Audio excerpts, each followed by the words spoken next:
I wish our English language had more words for love than just that one word. It manifests in so many different ways, and sometimes you don't even really expect it.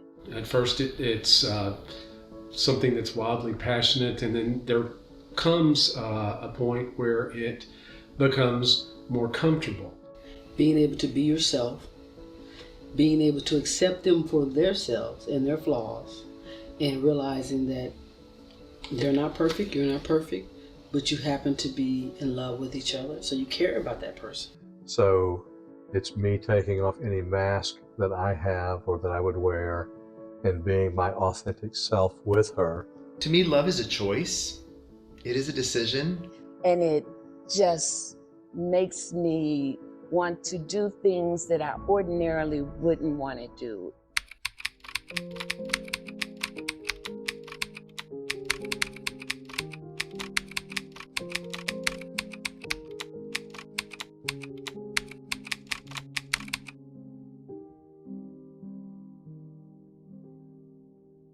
For your relationship to really work and to make it for the long haul, you've got to be best friends.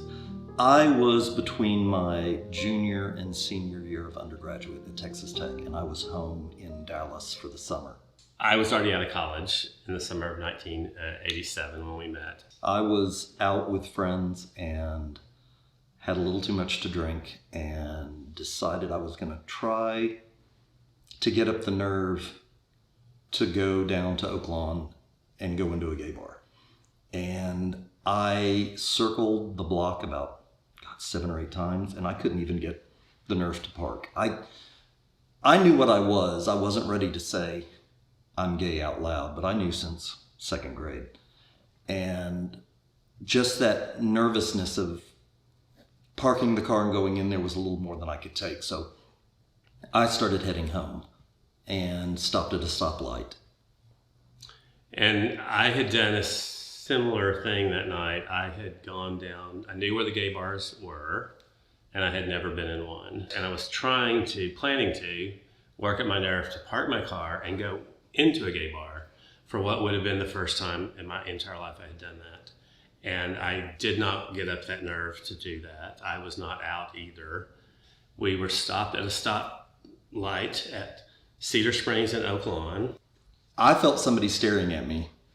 I looked to my right, and he was looking at me, and there was the weirdest feeling that I've never had before, of I'm panicked, I want to put my foot on the gas and leave, but I don't want to. I want to meet this person.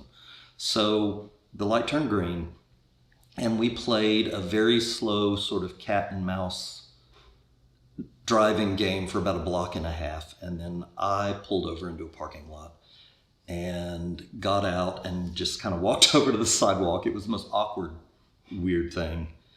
And he got out and walked over, and I said, "Hey, my name's Ted." And he said, "Hey, my name's Jason."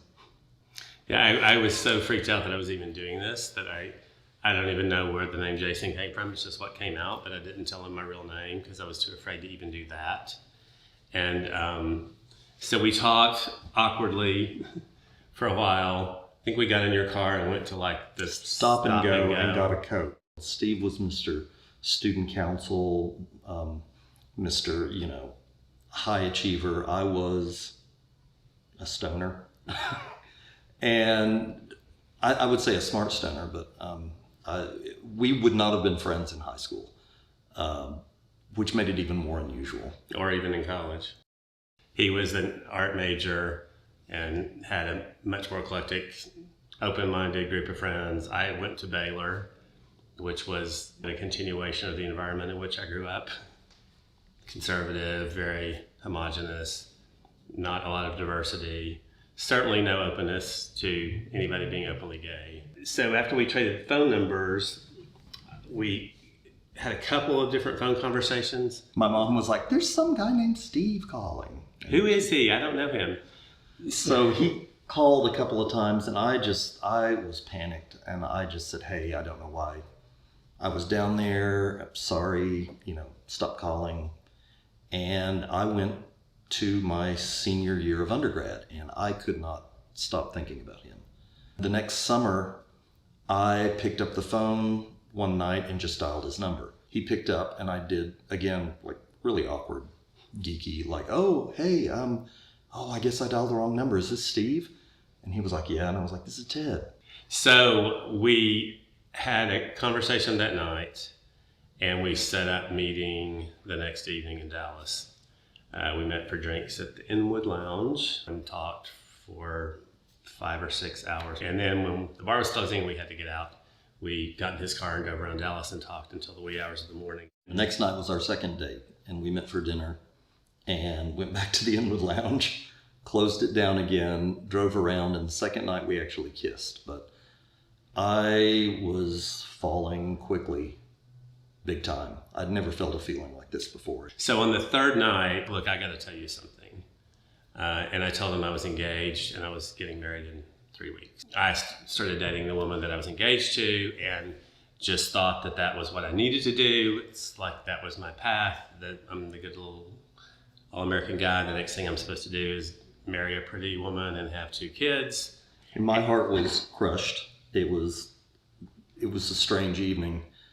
And I basically was like, well, you do what you have to do. I went on to grad school. I left that a couple of weeks after that. So I got married. Truthfully, I was wanting to back out because I had fallen in love with him. But I just felt like there was no way I could do that. It was such a big production of a wedding. My family was essentially paying for most of it. I had friends coming in from other cities. But when we got in the limousine to be driven away from our wedding reception, I had this horrible feeling that I really can't even describe adequately. It's one of the worst feelings I've ever had in my life. And I knew I had made a giant mistake. At that moment, I knew I should not have done it. And I just wanted out, but I had just got married in front of hundreds of people. So we went on our honeymoon. I sneaked away and called him from a payphone from our honeymoon once. I was surprised. And we started talking, and really became, at that point, that's when we really started becoming best friends. He was the only person in the universe that knew what I was going through and feeling, and I was totally in love with him, completely wanting to get out of my marriage. But so I told myself I need to stick with my marriage for at least a year, but it was miserable for me and for her. He left the marriage after 6 months, and he came out to his family at the same time he announced he was leaving her. And then I got cold feet. And so we went through like probably a year period, maybe a little less, where we were still in constant communication, but I was the holdout.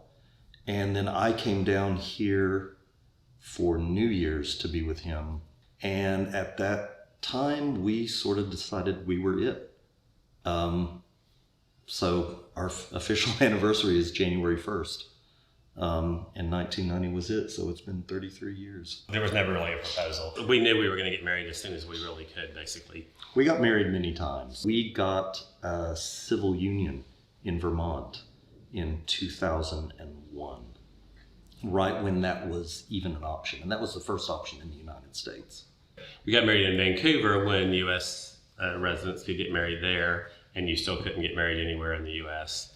And California is where we went. We got married in San Francisco. And when we got married, it was very simple. A judge married us who was a friend of a friend. Steve, being the consummate gentleman, wrote down vows and read them to me, and the tears started flowing in my eyes, and I like to wing it. I don't even remember what I said, but I just remember my deepest feelings flowed out. Everybody who worked and advanced the rights for our community is somewhat responsible for us getting marriage equality. We had been so involved in all of that kind of work, our activism and LGBTQ rights and all of that. That made it doubly emotional because it was like, holy crap, we're really getting to do this now in this country. We didn't expect it to happen.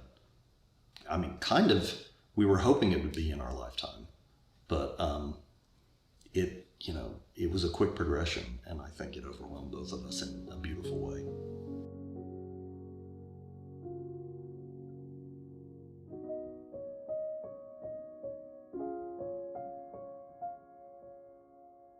We believe in kind of a relationship line, and that she comes to the relationship line as herself, I come to the relationship line as myself.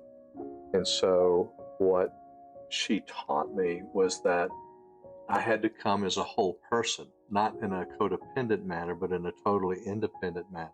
It's been beautiful to start off the dating relationship with the idea that you take care of you, whatever that means or looks like. I'll take care of me, whatever that means or looks like. And then we'll be two individual healthy people who can then come together and have a healthy relationship. Because typically a relationship is only as healthy as the least healthy person. I was 12 years divorced and had 4 kids and went through this workshop. We ended up meeting at one of the breaks during which we worked on our personal stuff in front of each other and with each other, and not just us, but with 45 other people. She seemed to be tap dancing to try to, we call it hustling for your worthiness. I had it, and I also recognized it in her. It drew me to her, and it caused me to want to see about being a friend and see if that was, would this go somewhere? Could we just be friends? One of the things that we hadn't spoken about, but we both had, as we talked later, was that we wanted to try to have a relationship with somebody without getting sexually involved first, and to just be friends. And so we were friends for a year, which was really a neat way to begin the relationship, because it created a foundation where we could go back to when we hit bumps in the road. We were walking around White Rock Lake one Saturday, and so I'm processing with Sheri about what I'm trying to work through, and how I was trying to build on what I had had experienced through the workshop. And she got to this point where she said, I want you. And then I went, I'm sorry, what? I was like, let's keep walking. We're both growing, and it's different levels sometimes, or different paces. And so we're heading in the same direction, and we'll meet the pinnacle together. Our wedding was in her backyard, and this is August in Texas, so it was hot as hell.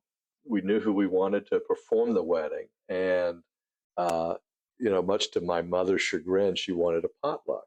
So I cooked brisket for everybody, and everybody else brought stuff, and we had about 100 family and friends come into the backyard and celebrate our getting married, and it was exactly what she wanted.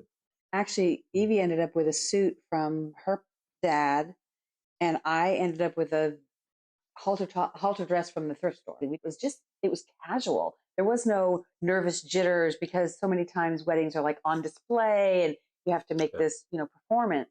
And it was just wonderful to walk around in the backyard and greet my people. And all of our kids were there. Our parents were there. We had siblings there. This is our engagement picture.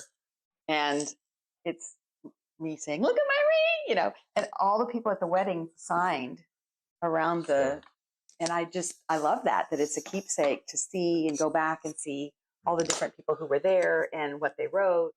Starting out as a heteronormative couple, we were able to build a foundation that allowed, when I came to my own understanding as a transgender woman, that I was a woman. This isn't something I could bury. I had to let it out, and then I had to embrace it. The whole thing about me moving into womanhood that's been beautiful is that my love has deepened with her love has deepened with me. And so it's been a beautiful journey of learning how to come into that whole process of being two women in a marriage, even though we started out differently. People would ask, are you going to stay together? Are you, what's going on with that? And I would say, look, I married my person. I married her soul. I don't care what the outside package looks like. It doesn't define me or her.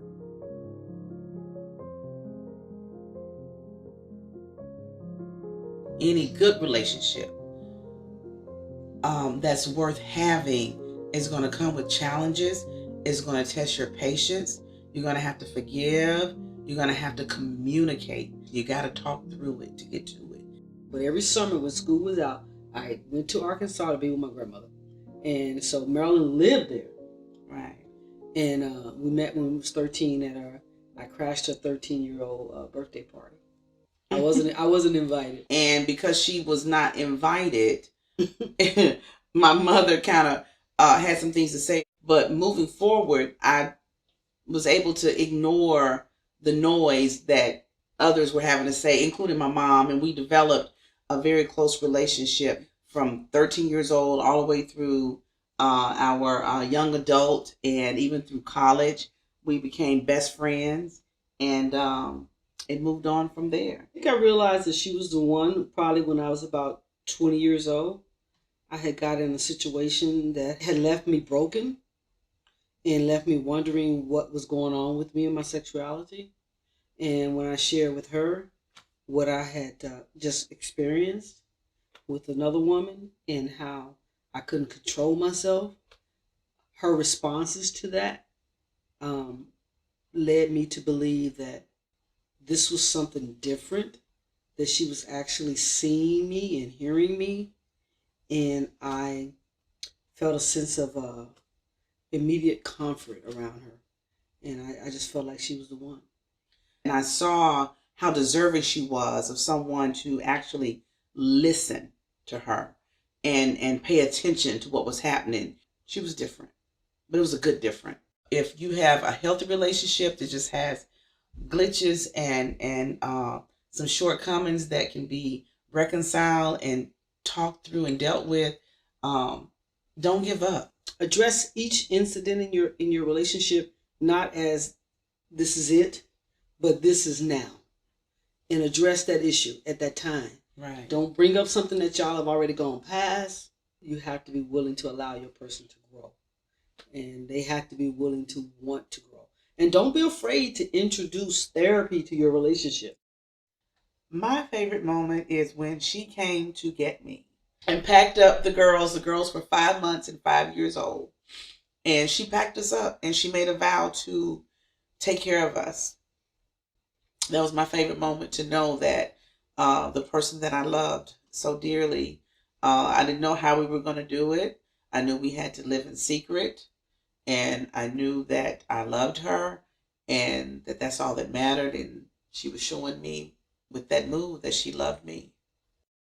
She proposed because we was coming out of a situation that was kind of detrimental to our relationship, and we needed to reaffirm to each other how much we cared about each other. So she asked me to marry her. Our wedding day was September 5th, 2014, and it was in Carmel Beach, California, on the ocean, and it was beautiful. It was beautiful. We got married, and then we drove 8 hours along the coast of California from Carmel Beach down to LA to spend the day with our daughter and our niece at that time. I just remember that day being so much fun. Well, what she's taught me about love is really, she's taught me how to love. Because, you know, the word love wasn't tossed around a lot in my household when I was growing up. You know, it wasn't anything my mom said a whole lot. It wasn't, we just didn't hear that a lot. I guess it was supposed to be assumed that you were loved because you're being fed and you've been taken care of. But I really never knew what that emotion was. I never knew that love meant that I don't have to be perfect. I don't have to be right all the time. So she's taught me that love means accepting you as the person that you are and willing to work with you as long as you are willing to work for whatever you're trying to get to.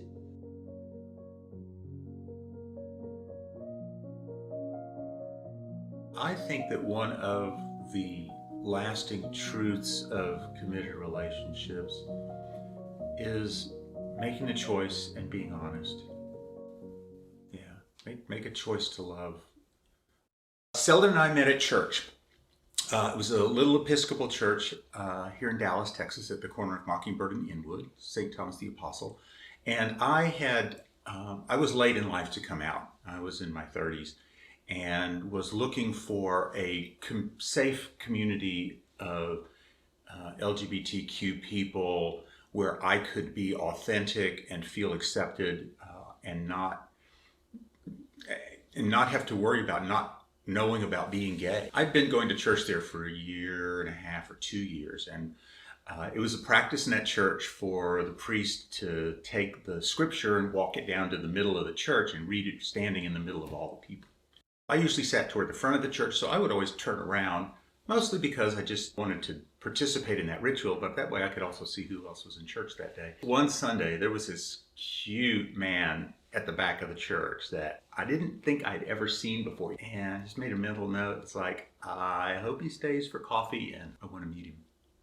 And you did, because I was having coffee, and a mutual friend of ours now said, hey, have you met David Schulze? And I remember very distinctly how crystal clear and bright and shiny his blue eyes were. My heart went kind of pitter-pat, and I said, yeah, I'd like to know him. So we did go out with a large group of people for brunch after church, and stayed and stayed and stayed. Yeah. I was hoping maybe he and I would be the last people there so I could get his phone number, but we had a clueless third member of the party who was not picking up that we were hoping he would leave. And so we finally, I think I said, let's all go see a movie sometime. You said, let's trade phone numbers so we can be in touch. Yeah. And go to a movie sometimes. It was the trade phone numbers that was like, oh, he is so smooth. So we got phone numbers, and I'm thinking, later this week, I'm going to pick up the phone and make that call. And I see something and I go for it. So, of course, before David even got home, I picked up my cell phone on the way home and said, hey, just wanted to make sure I could read your handwriting and had your number right. This sounds like the right answering machine. That was such a lame thing to leave on my answering machine. I just laughed. Well, it worked. You called me back. It did. I did call you back. I got home thinking the little blinking light on my answering machine was my mom calling, because she always called on Sundays. And it was Seldon instead. And I was just ecstatic. I remember how happy I was in that moment. We had our first date that night. Honesty and communication, to me, is the foundation of any loving relationship. We have a phrase that we say, 2 more sentences. 2 more sentences. Which means, let's talk about this a little bit more to make sure we don't misunderstand each other, make sure that we don't get off track. We had been to the marriage of some very dear friends of ours in Denver. And it was the first time that I had been to a wedding of 2 gay men that got close to my idea of what I would want my wedding to look like.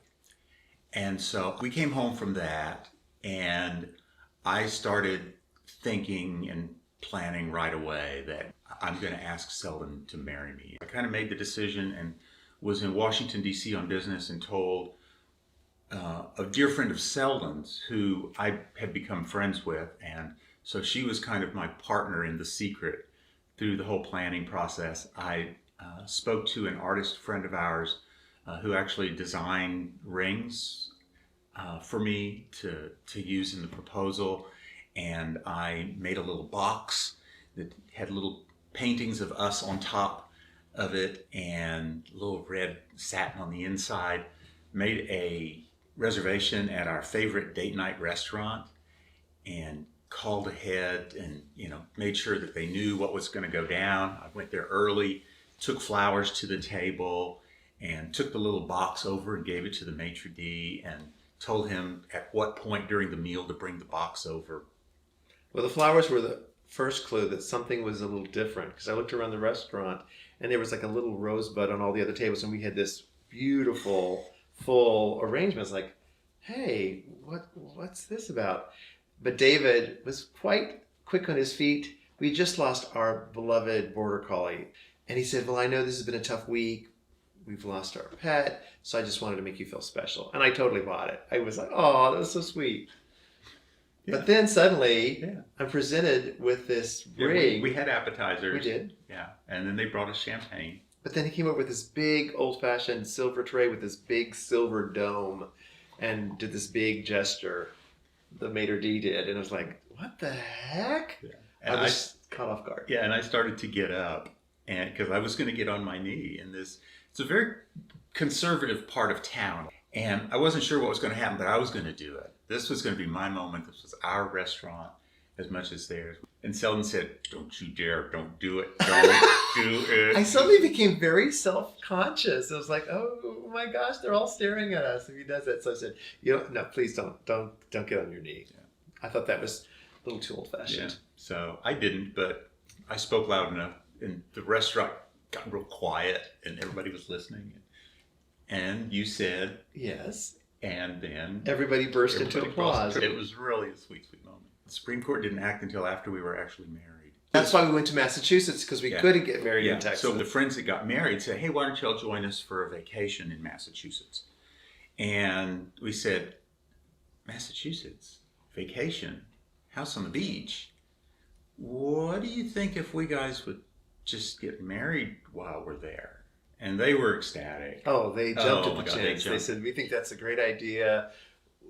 Please do this. Yeah. So we went to the first state that provided marriage equality in the nation, which was Massachusetts. So the morning of the wedding, Seldon and I decided to go down to the beach to look at where we were going to get married. I said, Seldon, come on, let's go. And he said, no, just a minute, I got to find something. And he came out of the garage with this rake. And it's like, whoa, go to the beach with the rake? And he said, yeah, the beach it's got stuff on it. We want to have a nice clean spot for where we get married. So, okay, well, that's a real Seldon thing to do. He started raking the beach, and then he started picking up rocks and bringing them over to this place where he had raked. And it's like, now what are you doing? He's just like, I'm building a circle. And I was like, why are you doing that? And it turned out to be just a lovely experience for me on that day, building the sacred space where our friends would gather with us on the beach as we professed our love to each other and had it blessed by a spiritual leader. Yeah, it was lovely. It was a Zen garden. That was my idea.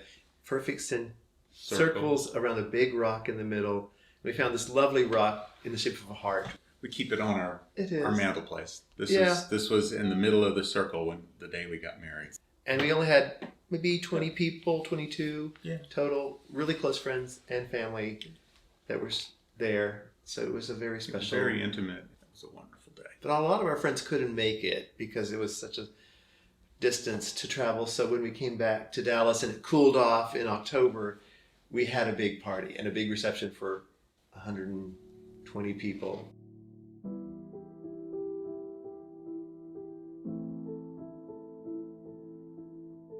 Please don't think that the first person that you meet, that you follow, that you have feelings for, that you have sex with, is going to be the one that you're going to end up with. That's not always true. Listen to your heart, but make damn sure you take your brain with you, because everybody that you meet, just because somebody says, I love you, doesn't mean they're going to love you. We were ER trauma nurses. So she was sitting at a desk charting.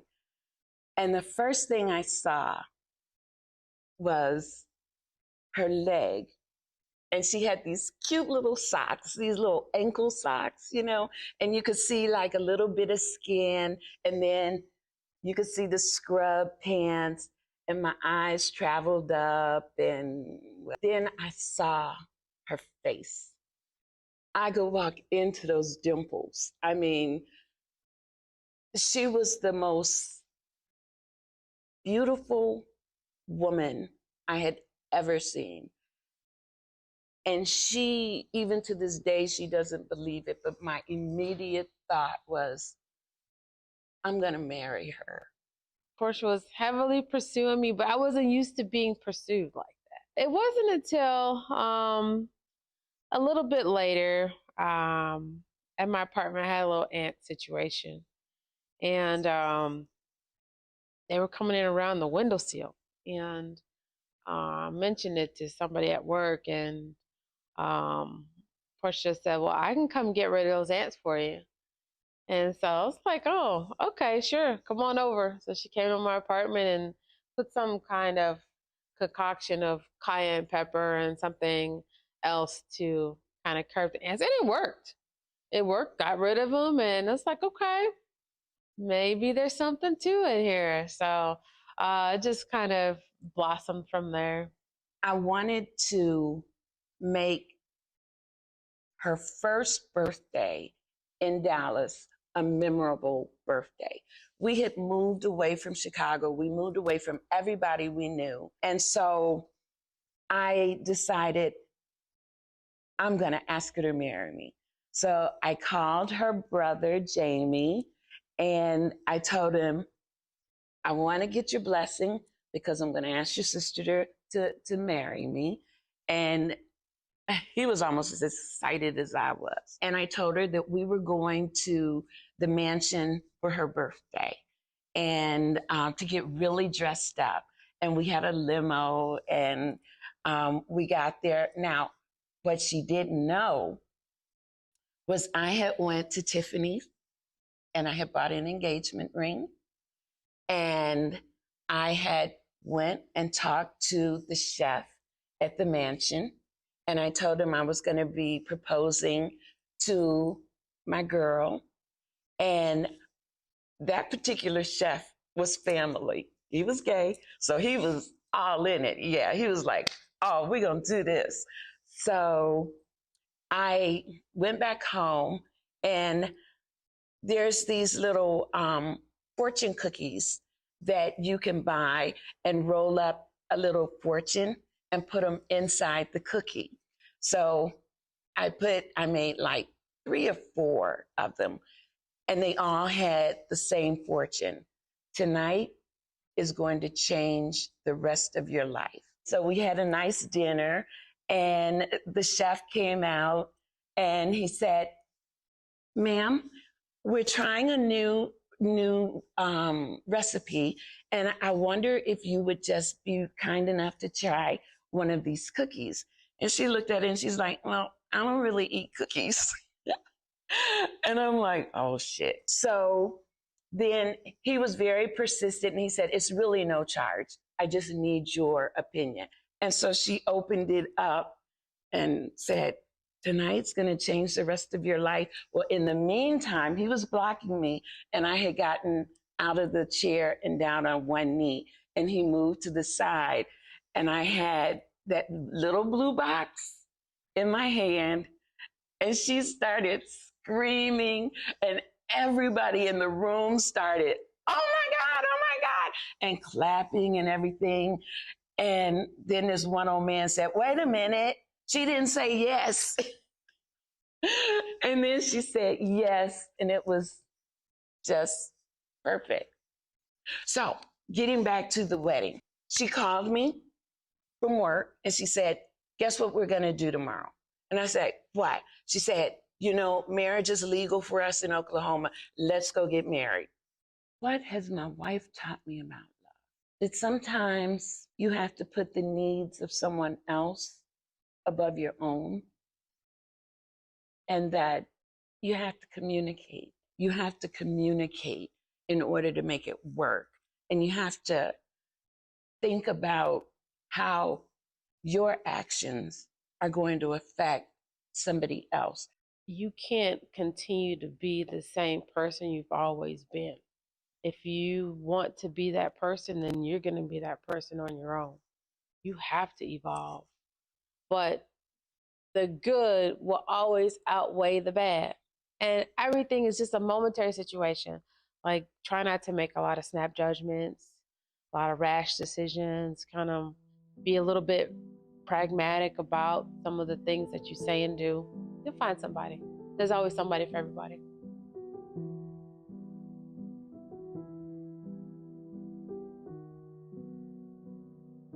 The most important aspect of a long-term relationship and the person that you would hopefully find is your shared values, the things that are critically important to you and the guiding principles of your own life.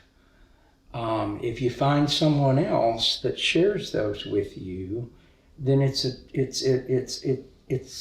a source of fulfillment forever. So we met when I found out there was a guy in Denton who was putting together a conference that had been planned for 6 months, and it was this Saturday, and they needed a speaker to fill in for someone who had gotten sick. And that's how we met. At the end of the conference, when it was over, I left in a big crowd of other people who were all leaving for the day, and shook his hand and said, well, we ought to have dinner sometime, or some kind of open-ended comment like that. And that's how we ended up following up after that conference. Oh, the proposal. This is probably the most romantic story that you will get in your interviews. When it became possible for us to get married, I asked Carl, should we get married? And he said, I tell you what, I'll do the taxes both ways, and if it benefits us, then we'll get married. Now, in my defense, we had been together for 17 years. Our relationship was valid as heterosexual marriages at that time. And the only thing that changed for us was that some folks in Washington, D.C. finally got around to deciding that they thought that was probably okay. For me, the fact that we could legally be married on that piece of paper did not change anything to me about how I felt about our relationship. We invited a group of friends, about 10 to 12 people, close, over to our house on the pretext of a dinner party for all the people who had visited us in Santa Fe. Carl has a twin brother. Robert was in on it. And so we asked Robert to gather everybody in the living room right here before we got started. Then my daughter was here with her husband, and he went over to Jordan and said, your dad needs you to go stand by him. So I had some flowers in a vase on the mantle right there, and when she stood beside me, I took the flowers out of the vase and handed them to her and said, stand here. And we have a friend, a lesbian friend who is ordained, and she performed the ceremony for us. And so she had a stole, it just appeared, and we were married among our friends. I think one of the great things about being in a long-term relationship is the way that you knock off each other's rough edges. You come together, you learn about the other person, you adapt to the other person. And in the end, I honestly believe it makes us both better people. There are issues that are really worth fighting about, but most are not. And so you can spat, or you can realize it kind of really doesn't in the long run make any difference. My mother used to say you have to learn the difference between a true emergency or issue and a burned potato. Yeah, when it comes down to it, and you have to look at whatever situation you're facing and ask yourself, is this really an emergency? Is this really something to go to the mat about? Or is this actually a burnt potato in disguise? And so Pauline's wisdom has served us well over the